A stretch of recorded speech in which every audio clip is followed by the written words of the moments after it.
사도행전 9장입니다. 1절부터 202페이지.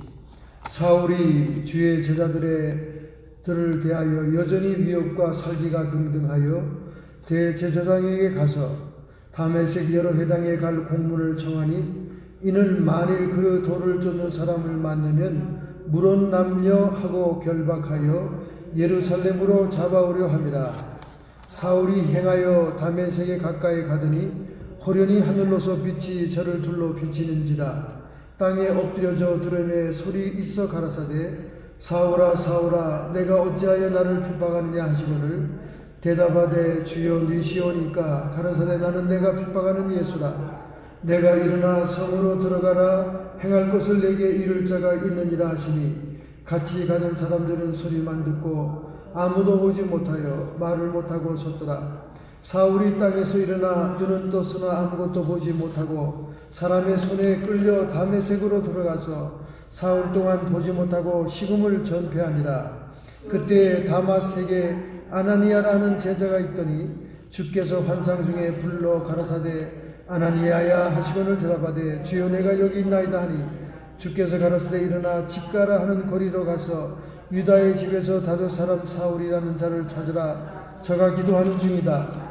저가 아나니아라 하는 사람이 들어와 자기에게 안수하여 다시 보게 하는 것을 보았느니라 하시거늘 아나니아가 대답하되 주여 이 사람에 대하여 내가 여러 사람에게 듣사온즉 그가 예루살렘에서 주의 성도들에게 적지 않은 해를 끼쳤다 하더니 여기서도 주의 이름을 부르는 모든 자를 결박할 권세를 대제사장들에게 받았나이다 하거늘 주께서 가라사대 가라 이 사람은 내 이름을 이방인과 임금들과 이스라엘 자손들 앞에 전하기 위하여 택한 나의 그릇이라.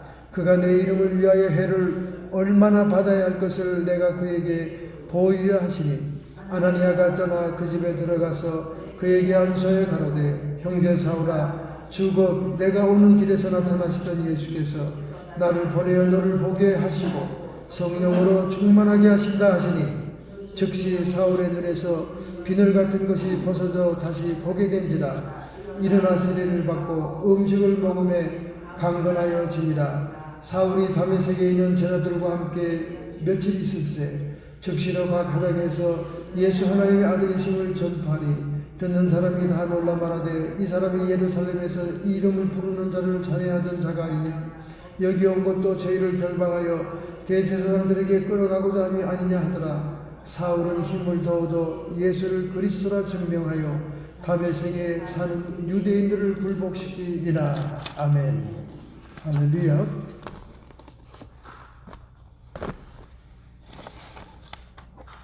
캘리포니아 남쪽 북쪽에 화재 재앙의 소식이 참으로 오늘 주일 아침을 우울하게 만들고 있습니다. 매번 단골처럼 캘리포니아 지역의 아주 부유한 동네인 말리부 비치가 거기 바람이 굉장히 셉니다. 산타모니카 비치 다른 비치보다 더 바람이 세지요.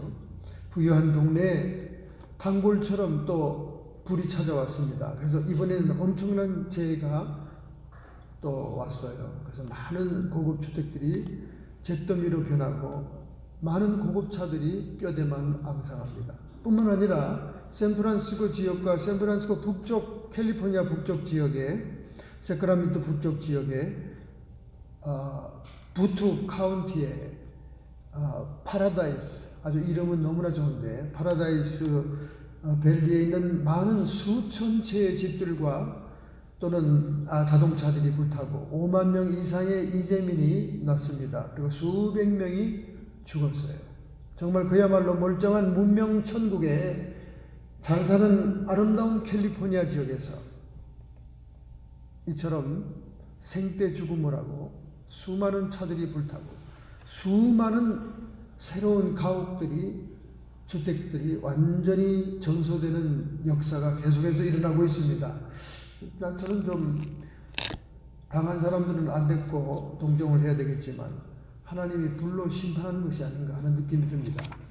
이 일을 놓고 트럼프가 아주 노발대발했다고 그래요. 연방정부의 보조와 요청을 하니까 아주 화를 냈다는 겁니다. 왜냐하면 너무 많은 돈들을 지원해야 되겠기에 그렇습니다.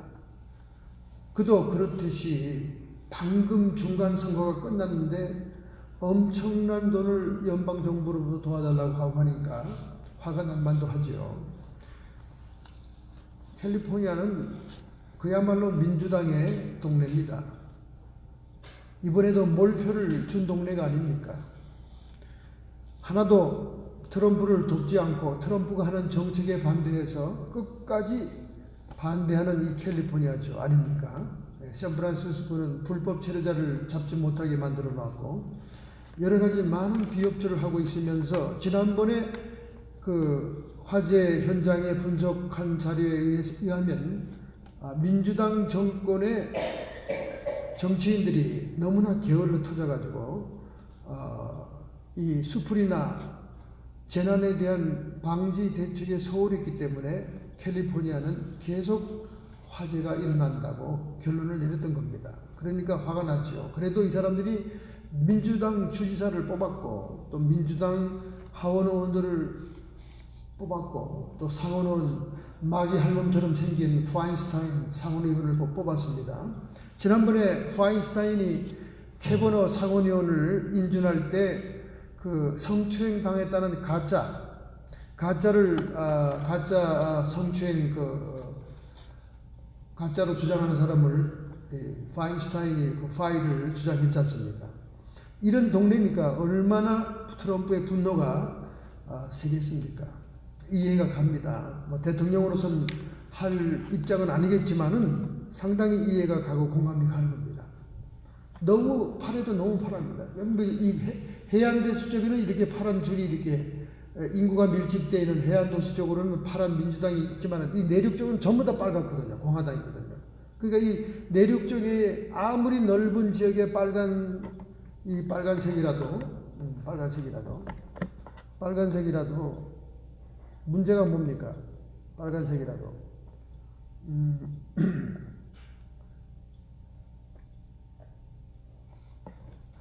빨간색이라도 문제가 뭡니까? 인구가 적으니까 아무런 효과가 없는 거예요. 표에 효과가 없습니다. 그러니까 화가 날 만도 하죠. 뭐 캘리포니아 지금 어제 그제 난 불은 지금까지 난 불 중에 제일 큰 불이라는 거예요. 날이 갈수록 불이 점점 커집니다. 너무나 커져요.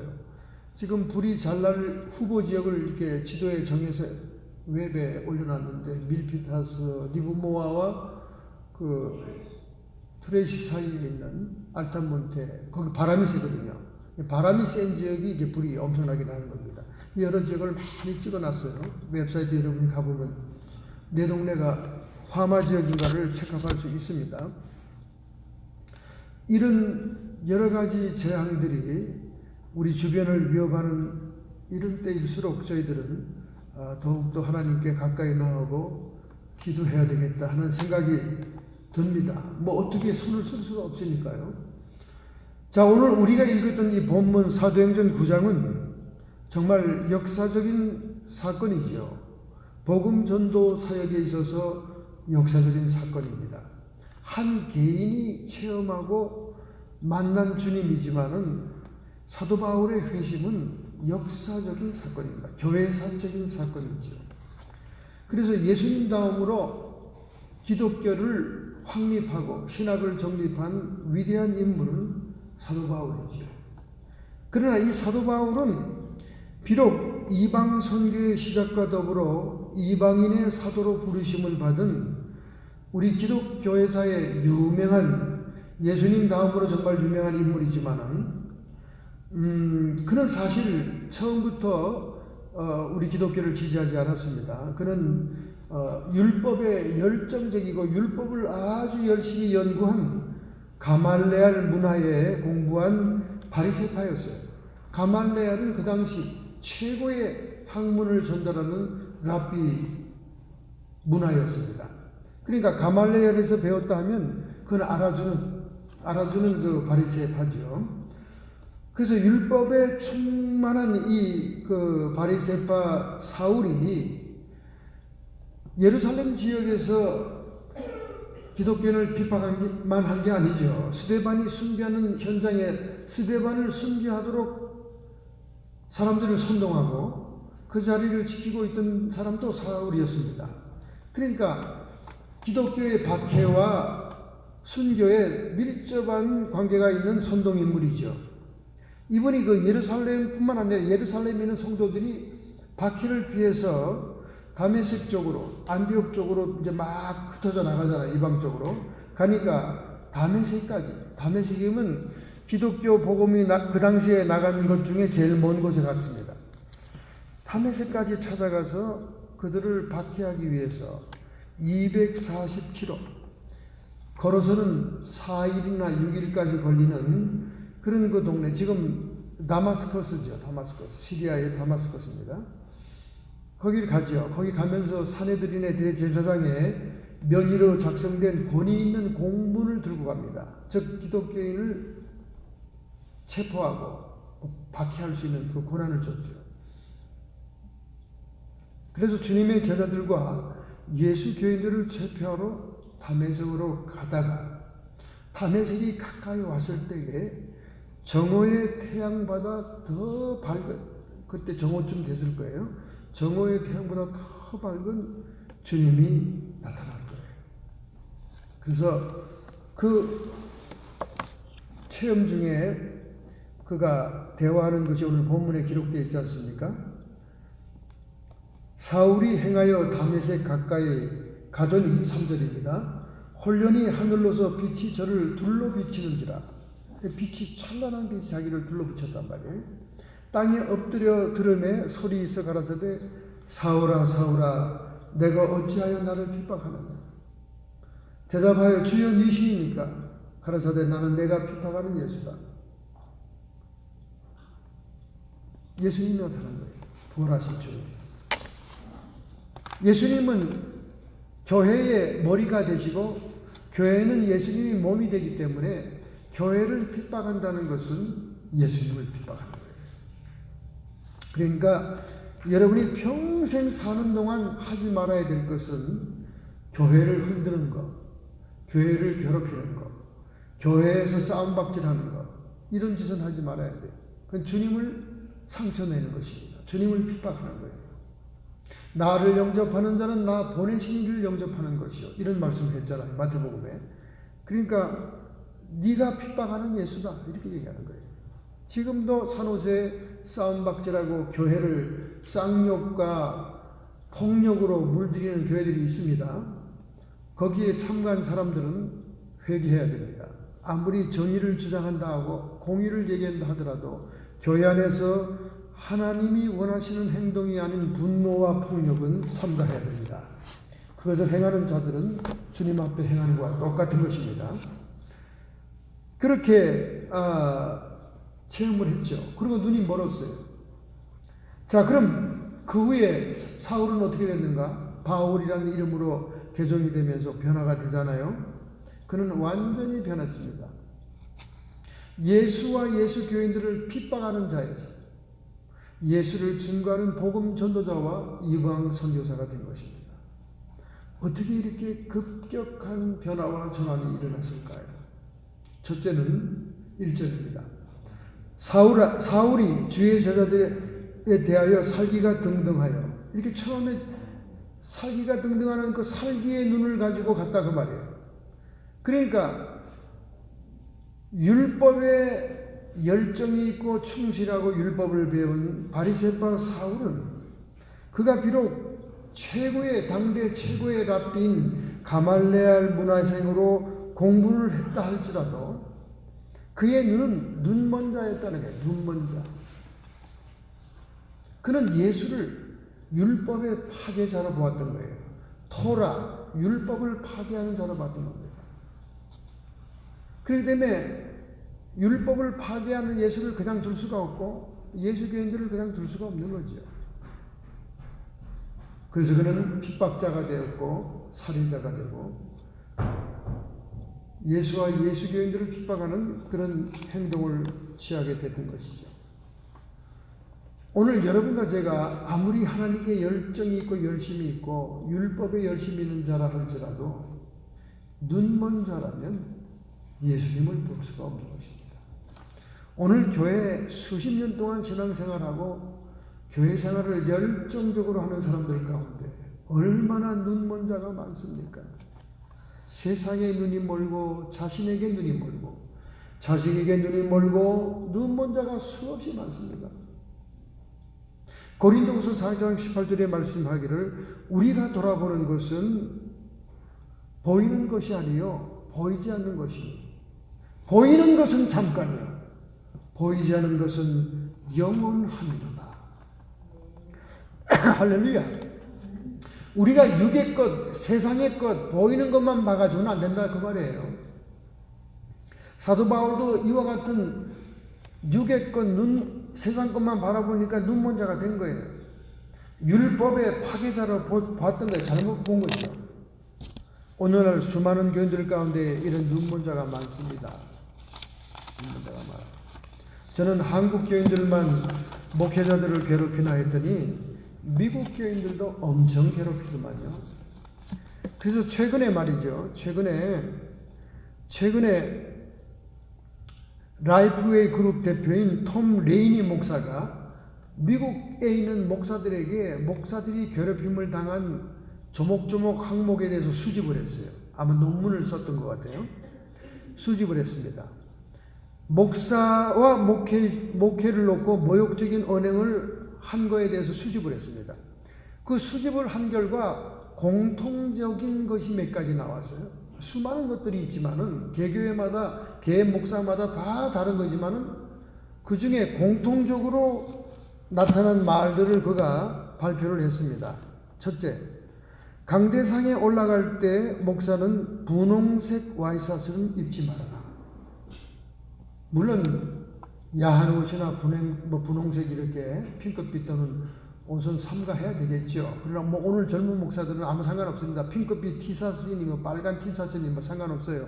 근데 어쨌든 레이니 목사가 조사한 거에서 공통적인 것 중에 하나가 첫째가 목사가 강대상에 올라갈 때는 분홍색 와이셔츠를 입지 말라.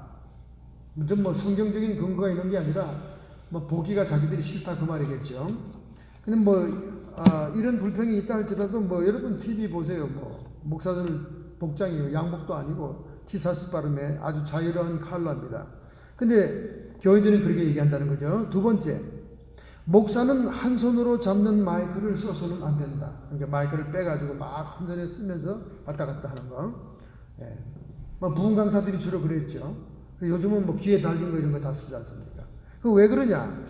손에 들고 마이크를 쓰는 것은 연예인이나 하는 짓이다. 그렇게 얘기했다는 거예요. 그 다음에 세 번째, 교회에 너무 새 성도가 많이 들어온다. 불평하는 교인이 많다는 거예요. 새 성도가 너무 많이 들어온다. 아마 부흥하는 교회, 대교회 신자들이 이런 말을 불평을 하겠죠. 왜 이렇게 새 신자가 많이 오냐? 새기기 불편하다 이거지. 모르는 사람 싫다 이겁니다. 이거는 복음적인 얘기가 아니죠. 교회는 전도해야 되고 새로운 교인이 많이 와야 되죠. 네 번째, 평신도 리더들 중에는 회의에 들어가서는 하나님 얘기를 하지 말아라. 이렇게 얘기한대요. 회의를 하다가 하나님께서는 어떻게 생각하실까요? 하나님께서 기뻐하실까요? 이런 얘기 하지 말라는 거지, 회의에서는. 회의는 인간적인 토론의 시간이니까 하나님을 내세우지 말라. 그렇게 얘기했다는 거예요. 다섯 번째, 이건 또 특이하네. 이건 모순절 계통 교회에서 불평이 많았던 것 같아요. 이런 거는. 다섯 번째 뭐냐. 설교를 하기 전에 미리 설교 계획을 세우거나 원고를 준비하지 말라. 이런 불평이 있다는 거예요. 왜 그러냐. 성령님이 도와줄 수가 없다. 이렇게. 이거는 펜타코스탈 정도의 교회가 아닌가 생각이 됩니다. 오히려 이 장로교회나 정통적인 교회에서는 원고를 반드시 준비하기를 원하죠. 자, 여섯 번째 뭐냐. 목사가 성가대원들이 성가를 할 때 성가를 부르고 있는 동안 게으름을 피운다. 이런 또 불평을 했습니다. 그러니까 성가대원들이 막 성가대 찬송을 부르고 있으면 목사는 뒤에 앉아 있거나 이렇게 쉬고 있잖아요. 근데 그걸 게으름을 피운다. 그거죠. 시간당 페이를 빼라는 얘기인지 모르겠어요. 제가 처음에 미국에 와서 기독교 서점에 갔더니 어떤 목사님을 만나서 제가 얘기하는데 우리 교회 멤버들 중에 저를 시간당 페이를 준다는데 미국에서는 그렇게 살이를 합니까? 물어보더니 펄쩍 뛰고 기가 막히다고 얘기하는 거예요. 어떤 그런 썩을 교인이 있냐고. 목사님 그 개척교인들 잘못 만났다고 이러더라고요. 저보고 시간당 페이를 주겠다고 그러더라고요. 처음에 어떤 교인이. 자, 그 다음에 8번째 불평 가운데 사모는 집 밖에서 일주일에 15 이상 일하지 말아라. 이게 불평한데요. 15시간 일할 수 없을 정도로 생활비를 충분히 도와주고 하면 괜찮겠죠. 근데 15시간 이상 일하지 마. 15시간은 또 성경 몇 구절에서 나온지 모르겠네요. 그 다음에 9번째 불평. 사모는 절대 임신을 해서는 안 된다. 그러니까 목사 부부가 성생활하는 꼴을 못 보겠다 이 말이죠 이게. 사모는 절대 임신을 해서는 안 돼. 이게 9번째 불평입니다. 그 다음에 10번째 목사들이 교인들에 대한 불만은 뭐냐. 이런 터무니없는 병적인 비판과 교회를 소란스럽게 하는 개인적인 그런 불만과 이런 원망에 대해서 다른 성도들은 침묵한다는 거예요. 성도들을 좀 절제시키거나 제지해주면 이런 교회 분위기가 좋아질 텐데 그냥 그런 불평 원망하는 것을 내버려 두고 있다는 거예요. 방관한다는 겁니다. 그래서 이 목사님의 결론은 교회가 평안과 사랑이 유지되기 위해서는 죄악을 외면한다고 유지되는 게 아니라 다툼과 갈등을 피해야 하지만은 적절하고 적당한 방법을 통해 원망과 불평, 쓸데없는 그런 그 불만을 제어하고 방지해야 된다 하는 그런 결론을 내렸습니다. 왜 이렇게 미국 교인들이 이런 불평을 했는가? 영적인 눈이 떠지질 않아서 그래요. 그래서 눈에 보이는 건 육신적인 것만 보이니까 보이지 않는 영적인 세계에 대한 깊은 영적인 교제와 기도 생활과 이런 것이 없으니까 그래서 눈에 보이는 대로 불평하고 원망하는 겁니다. 우리의 돌아보는 것은 보이는 것이 아니요 보이지 않는 것입니다. 보이는 것은 잠깐이요 보이지 않는 것은 영원합니다. 사도 바울도 그 눈에 비늘이 꼈든지 뭐지 눈먼자가 되어서 율법만 보면서 예수님을 율법의 파괴자로 여겼기 때문에 그는 핍박자로 변하고 마는 것입니다. 그러면 어떻게 우리가 눈을 뜰 수 있습니까? 18절에 나옵니다. 즉시 눈에서 비늘 같은 것이 벗어져 다시 보게 된지라. 이 핍박자 사울이 다메섹을 향해 올 때 직가라는 거리에 살고 있는 예수님의 제자 아나니아는 중보 기도를 하고 있었습니다. 당연히 교회들이 고통을 당하니까 기도하는 사람들은 기도하잖아요. 그러니까 이 기도하는 사람을 통해 사울을 변화시키는 거죠. 그래서 그가 사울이 눈이 안 보이니까 얼마나 당황했겠습니까? 얼마나 또 스스로 기도하고 있었겠습니까? 그 가서 안수기도 해주라. 그래서 아나니아 가서 그를 안수기도 해주니까 성령이 그에게 임하면서 그의 눈에 비늘이 떨어져 나가고 눈에 비늘이 그 다음에 성령이 충만하게 됐죠. 그리고 세례를 받게 됩니다.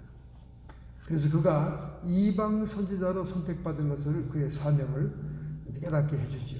이렇게 해서 그가 사울이 바울이 되면서 굉장한 변화가 일어나죠. 사울이란 말은 큰 자라는 뜻이고 바울이란 말은 작은 자라는 뜻입니다.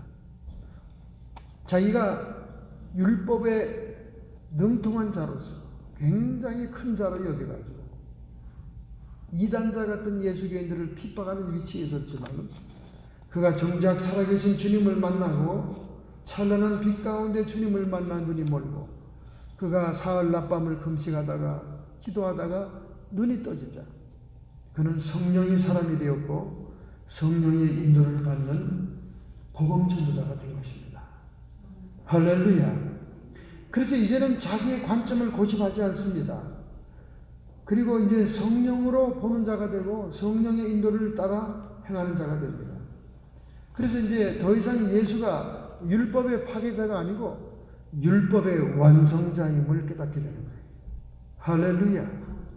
그래서 그는 예수의 복음을 증거하게 됩니다. 이러니까 유대인들이 얼마나 반대를 하고 얼마나 사도 바울을 죽이려고 하는지 모릅니다. 유대인들이 하나님께 예배드리는 회당마다 가서 너희들이 기다리는 메시아는 예수였다고 얘기하니까 얼마나 유대인들이 반항하는지 몰라요. 믿는 자들도 있었지만 반항한 자들이 대부분이고 그를 따라다니면서 핍박하고 그를 굉장히 고통스럽게 해서 거의 돌무더기에 파묻혀 죽게 돼가지고 그때 3층쯤까지 갔다 오는 경험도 하게 되고 그러잖아요. 두아디라 이런 데서는 굉장히 거의 죽음 사경까지 갔었죠. 돌멩이 얻어맞고 굉장한 환난을 겪습니다. 이렇게 그런 믿음의 세계가 열리는 거예요. 히브리서 11장 3절 믿음으로 모든 세계가 하나님의 말씀으로 지어진 줄을 우리가 아나니 보이는 것은 나타난 것으로 말미암아 된 것이 아니라 우리가 보고 있는 것은 단순히 현상 그 자체만이 아니다 그 말이죠. 보이지 않은 배후의 세계에 영원한 영적인 세계 하나님의 세계가 있다는 거예요. 그것을 볼 수 있는 안목과 눈이 열려야 여러분이 믿음이 있다고 얘기할 수 있는 거예요. 우리가 예수 믿고 복음을 받아들이면서 계속 세상 것만 바라보고 계속 세상이 우리 시야의 한계라면 우리는 믿음 생활하는 게 아니에요. 믿음의 세계는 보이지 않는 세계, 영적인 세계예요. 그걸 봐야 돼요. 우리가 사람을 보더라도 첫 보더라도 그 사람의 외모를 봐서는 안 돼요. 꽤 돈 들였네. 미장원이 비싼 데서 했네. 문신 화장했네. 명품 옷이네. 저거 되게 비싼 건데. 백도 봐. 저 진짜인가? 진짜면 수천 불짜리인데. 이렇게 겉사람만 보고 판단해서 안 돼요. 우리 한국 사람들은 특히 겉모습을 너무 보기 때문에 라면을 먹을지언정 옷은 멋있는 거 사 입어요. 우리 한국 사람들은. 네. 이북 사람 빼고.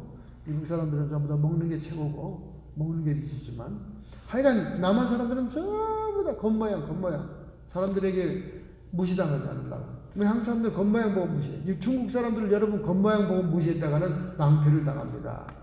겉모양은 후질후질이 하고 티사수 입고 지저분하는 중국 사람들 집에 캐시가 얼마나 많은지 몰라요. 까불지 마요. 그런 사람들 앞에 여러분. 절대 까불지 마세요. 그냥 우리는 그냥 겉만 보는 거예요. 겉만 보는 거예요. 믿음의 사람들, 성도를 보더라도 그래요. 겉만 보는 거예요. 저 사람이 얼마나 기도 많이 하는 사람인지, 기도의 사람인지, 얼마나 영적으로 믿음의 분량이 큰 사람, 이걸 관심이 없어요. 그게 중요한 겁니다, 여러분.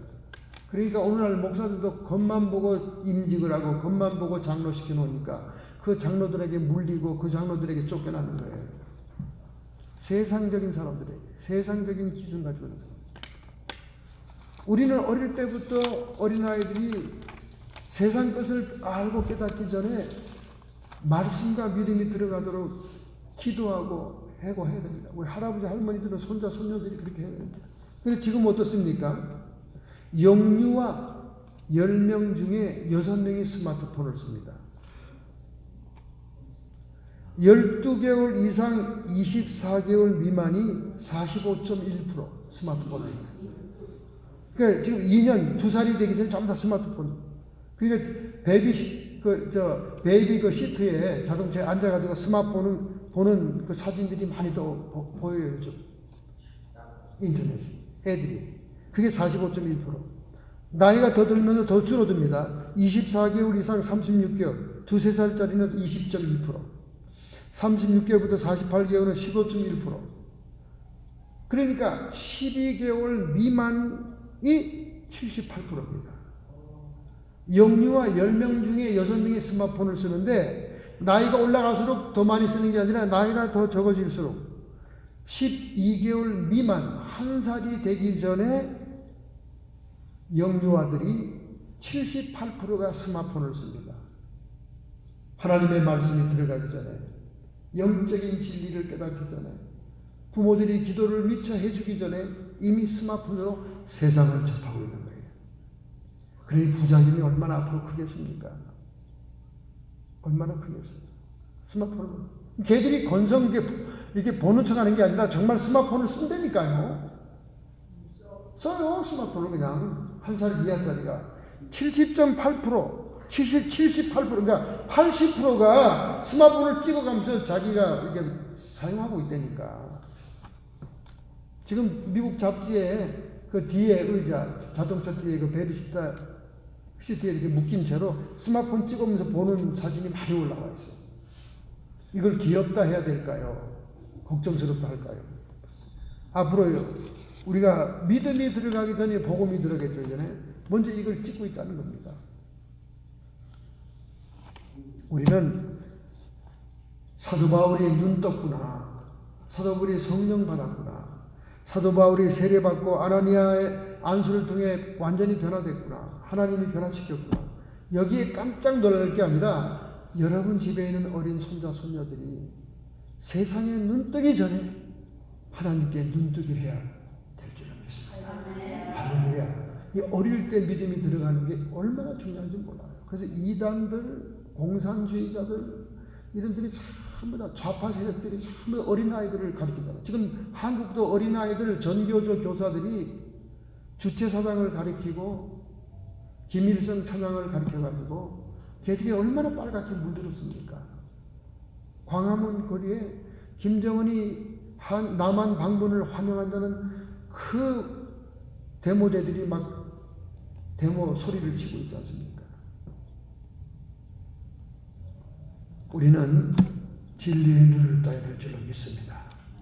사도 바울처럼 예수님이 율법의 파괴자가 아니고 율법의 완성자로 왔다는 놀라운 은혜를 받을 때 우리는 이 모든 지어진 세계, 눈에 보이는 세계가 단순히 현상으로 나타난 것이 아니라 보이지 않는 영적인 세계, 하나님의 세계로부터 주어진 것이라는 것을 깨닫고 장차 우리가 하나님 나라 지금은 보이지 않는 세계로 갈 것을 예비하고 준비해야 될 줄로 믿습니다. 할렐루야. 이렇게 우리의 모든 것이 변화되는 삶이 사도 바울처럼 되기를 소원한다면 여러분의 가슴에 손을 얹기 바랍니다. 그리고 결단하고 결심으로 오늘 여러분의 의지를 표시하십시다. 여러분의 아픈 부분에 손을 얹기 바랍니다. 전능자의 손길이 오늘 우리와 함께 계심을 믿습니다. 사도 바울이 하나님을 사랑했고 하나님께 열정적이고 하나님의 율법에 달통한 사람이지만 예수가 율법의 파괴자로 온 줄 알고 핍박과 박해를 일삼았습니다. 그러나 그가 아나니아의 중보기도와 그가 주님을 만남으로 인해서 성령 충만함을 받고 세례받음으로 이방 선지자, 이방 복음 전자가 된 것처럼 오늘 저희들의 눈도 떠짐으로 나만 바라보던 눈, 세상만 바라보던 눈, 보이는 것만 즐기던 눈, 이 모든 것들이 하나님의 세계를 바라보는 눈으로 변화되게 해주옵소서. 내 고집과 아집을 버리고 성령의 인도를 따르고 그 감동에 순종하는 우리의 삶이 되게 해주옵소서. 이렇게 결심하고 결단하는 성도들을 주님 피 묻은 손으로 안수하고 축복하심을 믿습니다. 성도의 육체와 정신의 역사하는 모든 질병들은 이 시간 예수님 권세로 치료함을 받을지어다. 빌라도의 떠나게 채찍에 맞음으로 우리의 모든 질고를 지었으니 모든 패인과 아픔, 고통은 사라지고 떠나갈지어다. 급속한 치료가 지금 임할지어다. 우리의 마음속에 의와 평강과 희락을 주심으로 이 땅에 사는 동안도 하나님 나라를 체험하게 주옵소서. 예수님의 이름으로 감사하며 축복하며 기도하옵나이다. 아멘.